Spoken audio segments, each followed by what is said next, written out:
Oh, hi, mateys!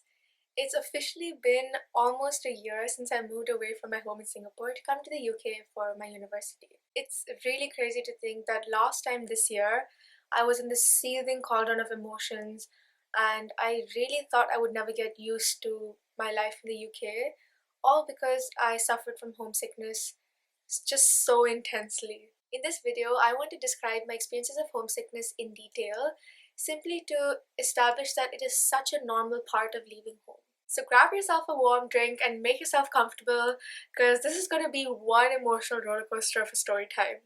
And stay tuned till the end for some very exciting news. Without any further ado, let's get sailing. Before I begin, I just want to place into context my background before I moved to the UK. So before moving to uni, I have lived in Singapore my whole life. I went to the same school and was in the same house from grade 3 to grade 12. So that's nearly 10 years with pretty much the same environment around me. I have traveled a significant amount, but mostly with my family. And when I have traveled, for example, school trips or trips with my friends, I've never really stayed away from my family for more than a week or two. I had never ever traveled solo before, and of course, keeping all of this in mind, I definitely knew even at that time that my move was going to be hard, but I don't think I really anticipated how much it was going to affect me. More than nervous or scared, I was so excited to go to the UK, and even while applying to university, I was pretty sure mentally that I wanted to move away from home just to experience life in another country and as an international student. As my departure date neared, my anxiety and fear about moving increased a bit. And I think it began to hit me that I was going to go quite far away from home for quite a while. A sort of mental countdown had begun in my head, and as my departure date neared, I started to feel more and more attached to my family and friends back home in Singapore, as well as the country itself, and just honestly my life in Singapore. Thinking all of these thoughts a few nights before I had to leave, I just lay in bed and literally could not fall asleep. These thoughts just kept running through my head, and I began to feel even more sad, even more scared, and just nervous for the whole move and not sure if I'd be able to handle all of it. I lay in my bed thinking about how this is going to be my last few nights on this bed, and my brother was sleeping on the bed next to me, and I looked at him and was thinking I'm not going to see him sleeping for quite a while. And all of the happy memories that I had at home and in Singapore, literally my whole life, came rushing to me, and mentally I could not bear the fact that I was going to leave all of that behind and go to a brand new place with brand new people, and I had no idea how it was going to be. And my response to lots of emotions is crying. So I began having a breakdown in my bed. I couldn't sleep, and then I remember getting out of bed and going to the living room, and my dad and my domestic helper auntie were sitting there. And obviously I entered the living room with tears streaming down my face, and they asked me what happened, are you okay? Amidst all of those tears, I somehow managed to blurt out that I'm not okay, and I don't want to leave home. I just remember my dad sitting me down there, and he was talking to me about when he left home in India to come to Singapore for work. And at that time they barely had any technology, and the global awareness was much less. And he was explaining to me how he barely could call home because calls were really expensive at that time, and they didn't have video calls and all of that. And he was just explaining how excited he was to come to the country for work, but also how scared he was, and how difficult the initial few months were for him. And that was his first time traveling internationally. My auntie also chimed in from the side, and she is from Burma or Myanmar, and she was saying how when she came to Singapore for work, she didn't even know English, and she had that much of courage to fly all the way to another country without knowing anyone, without knowing the language. And she was explaining to me all of the struggles she had when she came to Singapore. Both my dad and my helper auntie were driven by necessity and just a desire to have a better life and new opportunities. And in comparison, I reminded myself that my plight was so much better. I kept reminding myself that I was so lucky to travel across the world, to get a better education, and still have all of the technology to keep in touch with my loved ones back home. I don't know why this makes me a bit emotional. The stress of packing kept me occupied till the day I left. And just before I left for the airport, I completely broke down in the shower, and I couldn't stop crying all the way till we got into our car to leave. It was actually such a depressing environment, And I remember thinking that I did not want to be in this state of mind when I was leaving home, but I just couldn't control all of these emotions that were rising in me. Especially since, because till a week before I was to be leaving, I was so excited, and especially since it was such a long travel and I was going without my family, there were just so many things to be sorted and to be done. And I was just so busy that I don't think I took time to actually sit down and just think about how I'm feeling about all this.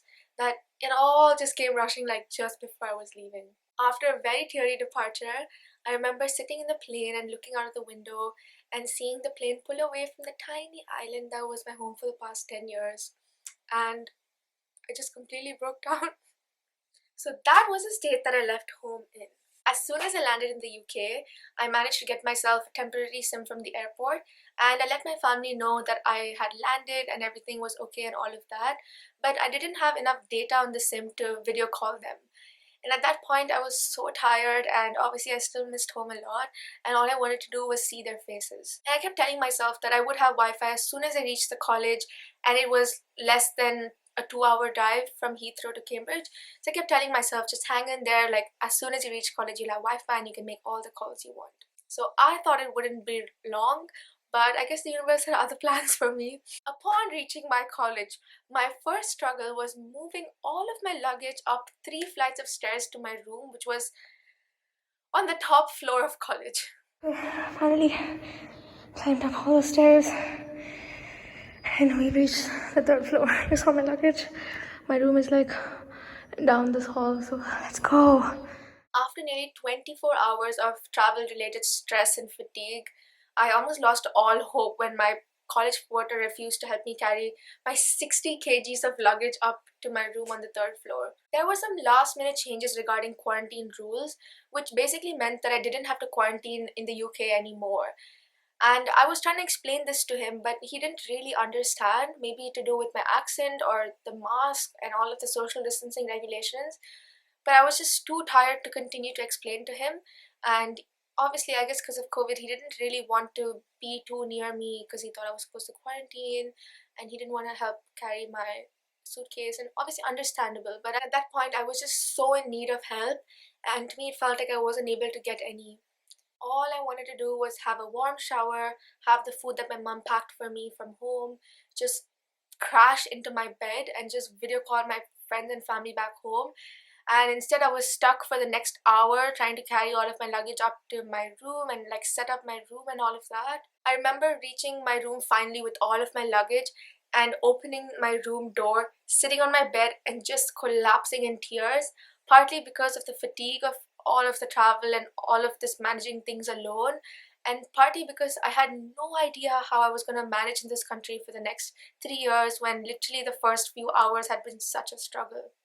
I was at that point dying to call all of my loved ones back home, and I went down to the porter again to ask for the Wi Fi password. And I realized that my entire corridor did not have Wi Fi, so I spent the next 15-20 minutes walking all around college to see if there's any spot, a tiny spot, where I would get any kind of phone reception or Wi Fi. Since I had to quarantine, the college allowed me to come early onto campus, but that also meant that nobody else had moved into campus, so the college was still getting ready for all the students to come. So the porter wasn't really able to help me with most of my issues at that time. I just felt beaten down time and again, and though I had the temporary SIM for 1 month, I decided that I don't care if I'm going to spend all of my data just on this one day calling all of my friends and family back home. But at that point, I know I really needed to just see their faces and just talk to them. I did, however, feel much better after talking to my family and friends, and after crying for a bit more time on my bed in my room, I decided to pick myself up and go have a shower, and I had some warm idlis from my home in Singapore. One of the first things that hit me when I was in my room for those few hours was just how silent everything was around me. In my home in Singapore, the windows were always open, and since I was literally, in a city, there was always hustle bustle around me, and you could always hear what was happening outdoors, even indoors.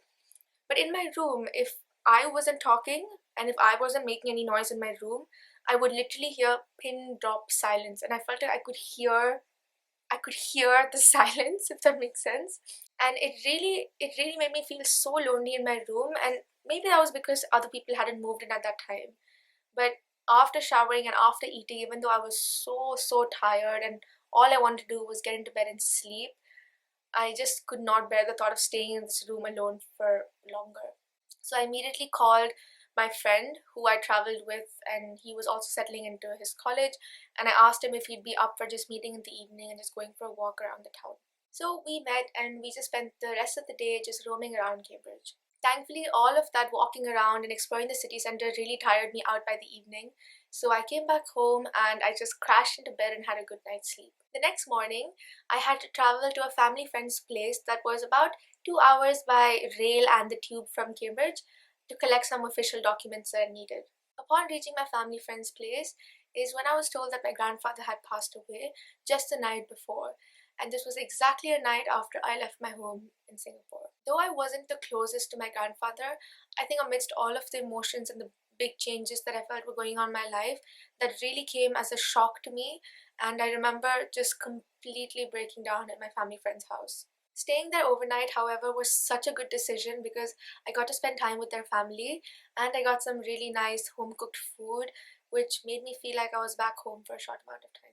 After returning to Cambridge, the whole next week, my daily routine would be just exploring the city centre with my two friends. I would feel quite emotional and homesick every morning and every night, but all those times I would look forward to exploring the city centre with my friends. In fact, on one of these days when we were just walking around, I remember my friend asking me what I was up to that morning. And I remember jokingly, but not really, telling her that I was just sitting in my bed crying all morning. And I was quite taken aback when she said same, and that's when I realized we both were going through very similar emotions of homesickness. And it was quite nice talking to her because I felt definitely much less alone in my struggles, and it was nice talking to someone who was going through similar things. Even though the exploring started as a mechanism for us to cope with homesickness, it meant that we got really good at navigating around the city. Till date, the reason that I know my way around Cambridge so well is because of that first week when my friends and I would walk and walk and walk around the whole Cambridge city without any destination in mind till our legs got so tired that we couldn't continue anymore. Thankfully, after a week or two, other people started moving in and there was a Freshers Week. So during my college's Freshers Week, there was this movie night that was organized for households. At that time, barely anyone else had moved into my household, and the only girl that had moved in wasn't answering my messages. So I went to the movie screening hall, and it was divided into two, one for each household. Since no one else came from my household, I ended up being the only one sitting on the right side of the auditorium, facing the whole left side that was fully packed with two whole households. So the event started off quite lonely, at least for me. The seniors who were part of the freshers committee and who were organizing that movie night noticed this and they came to chat with me for a bit, which was really kind of them. Then it was time for us to select a movie. The seniors gave us a few options and it was a very straightforward voting procedure. But for some reason, the people from the other households were not that enthusiastic and were being quite rude. We finally did select a movie and it was such a nice ambience. They gave us popcorn, they dimmed the lights, and there were really nice chairs, and they set up the whole thing like a movie theater. Even though the movie was so nice, and I remember the movie was The Theory of Everything, I remember feeling so foreign and lonely in that theater and just so out of place. And I was just genuinely quite taken aback by the elitist attitude and just general rudeness of the other students in that hall. I suddenly began missing my high school so intensely, and this set off my homesickness again. I remember sniffling softly in the movie hall, my mask getting drenched with my tears, and me slowly eating my popcorn while tears were just streaming down my face. After the movie, all I wanted to do was just go rush up to my room to sit on my bed and continue crying. But thankfully, this girl stopped me right after the movie and she asked me, "Are you Sharani who has the YouTube channel?" And I was pleasantly surprised and I spoke to her all the way up to my room. And till this date, I'm so glad she spoke to me at that day because I think that was exactly what I needed. And I needed someone to stop me from going into the negative spiral of my homesickness. Over the next couple of weeks, as more people started streaming into college and term began, I got more stable mentally and I slowly began getting used to this new place and my new surroundings. And I just knew that slowly this place was becoming my new home away from home.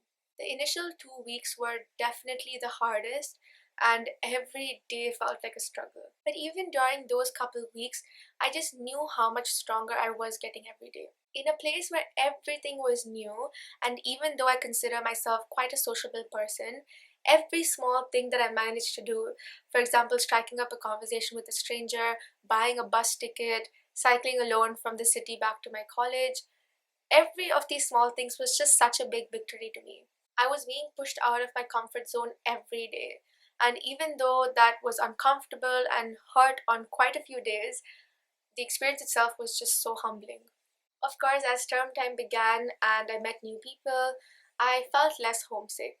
I began appreciating and enjoying both the little and small things of life in the UK, and I genuinely began falling in love with my life at Cambridge. But even after those initial few weeks, I would still break down from time to time, and it would always begin with small triggers. Something that would happen very often was my sudden remembrance of the physical distance between Singapore and Cambridge. My first year room had a beautiful view of Girton's gardens and lawns, and I would be sitting at my table most of the time. And I remember staring out my window and looking at the grassy lawns and just thinking about how far the grass here is from the grass back home in Singapore. And though it sounds really silly, I think that was a very frequent trigger for my spiral of homesickness. For some reason, I realized that in those initial few weeks and initial month, all of those new experiences and new people I was meeting felt temporary. And in my head, I feel like I thought I was on some kind of holiday or like an exchange program, and I kept thinking that I would be going back home really soon. And whenever I used to be reminded of the physical distance, is when I realized one, how far away from home I was, and two, that this actually is my new life, and I'm not going to be going back to high school anytime soon and resuming my old life.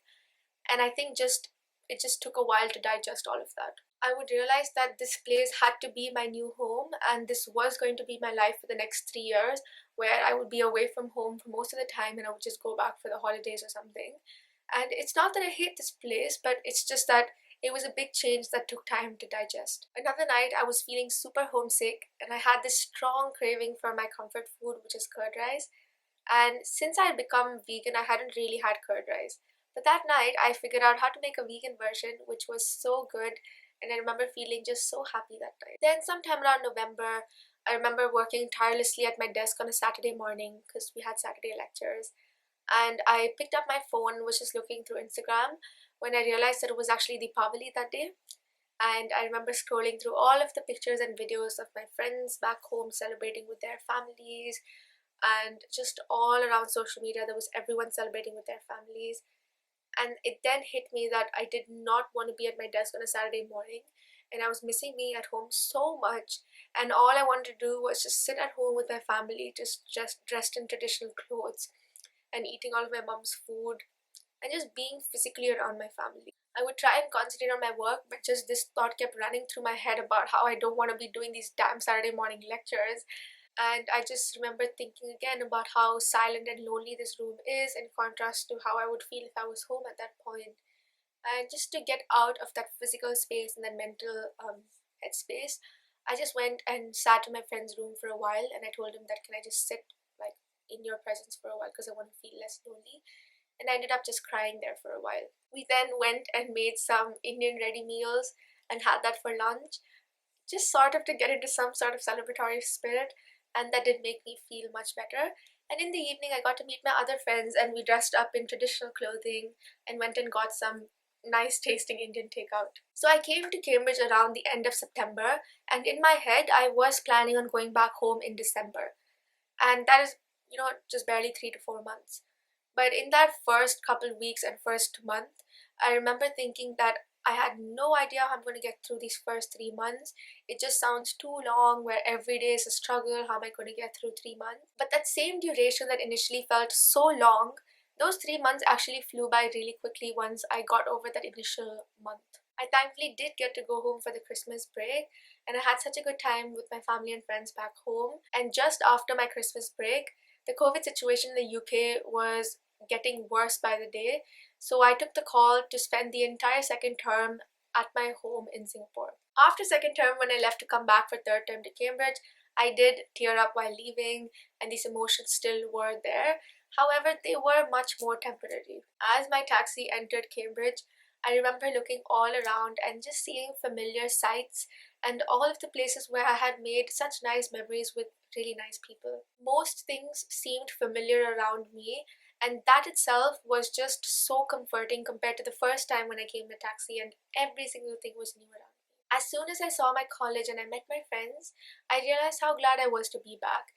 Yes, I definitely was really missing my home in Singapore, but now I had few elements of home here, and I realized how much familiarity is a big element of home. As time goes by, the duration between my episodes of homesickness increases, but the feelings themselves are as intense as ever whenever they do come. My most recent significant episode of homesickness was just before the summer break. As my first year ended and as summer approached, it was becoming more and more clear to me that it didn't make much sense to go back home for this summer due to certain COVID regulations. I was slowly preparing myself mentally to stay in the UK for the whole summer, which was about 3 months. Around this time, a few of my friends came to visit me in Cambridge, and as I was taking them around the city, we happened to go to a place called Fitzwilliam Museum, where there was this exhibit called The Human Touch. Some of the exhibits there were really moving, and it made me remember how much I missed being physically around my family and friends, and how I just wanted to hug them, and the time when I can do so just seems to be getting further and further away.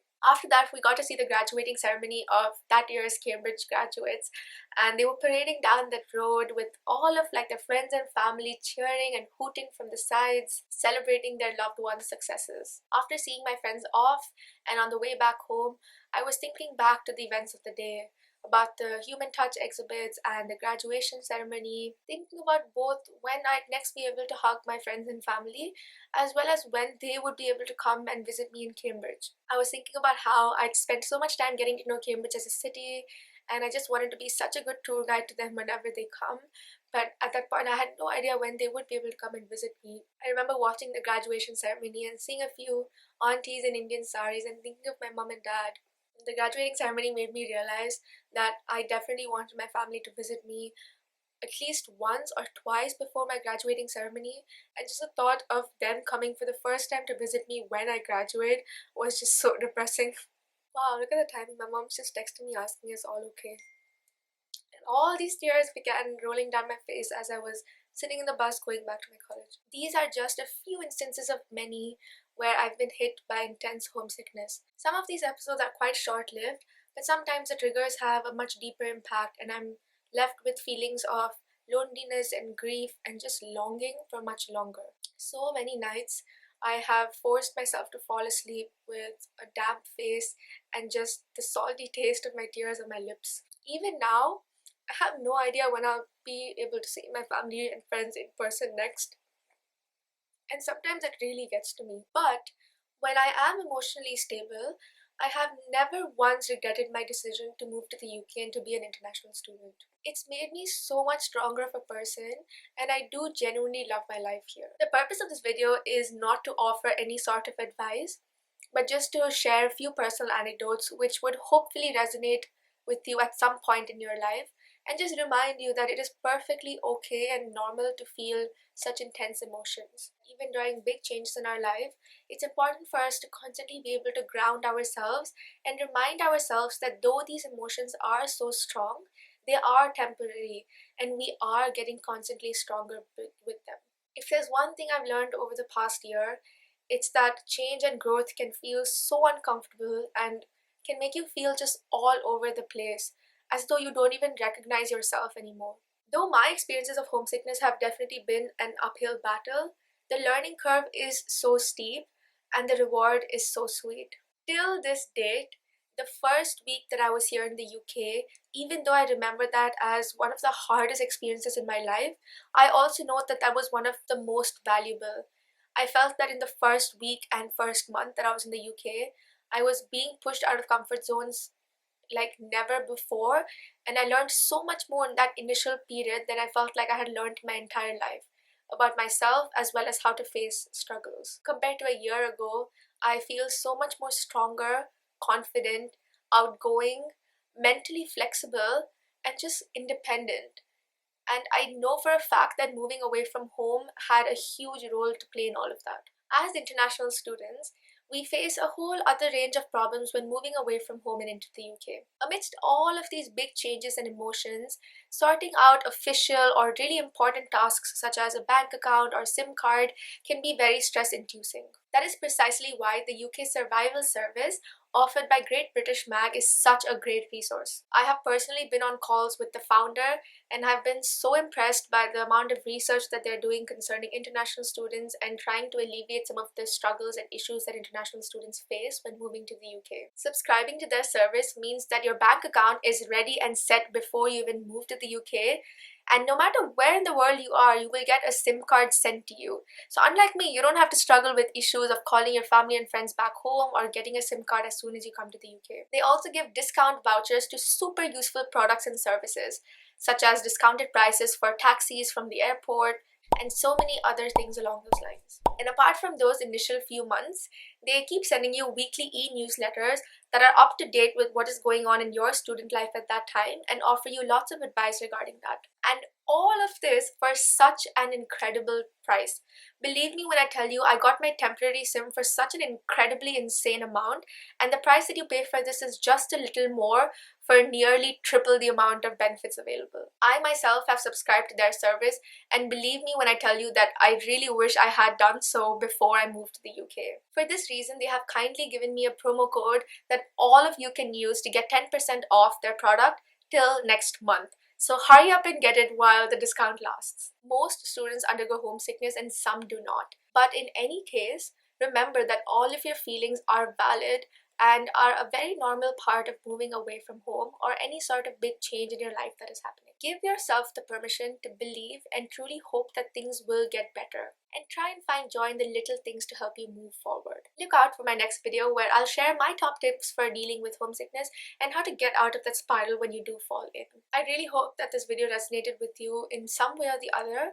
And thank you so much for watching all my content. Ever since I moved, all of you have connected with me through various platforms, and just having this channel has been such a nice coping mechanism to have while I was going through all of these big changes. So a huge thank you to all of you. Please stay tuned for my upcoming content, and I'll see you very soon. Bye!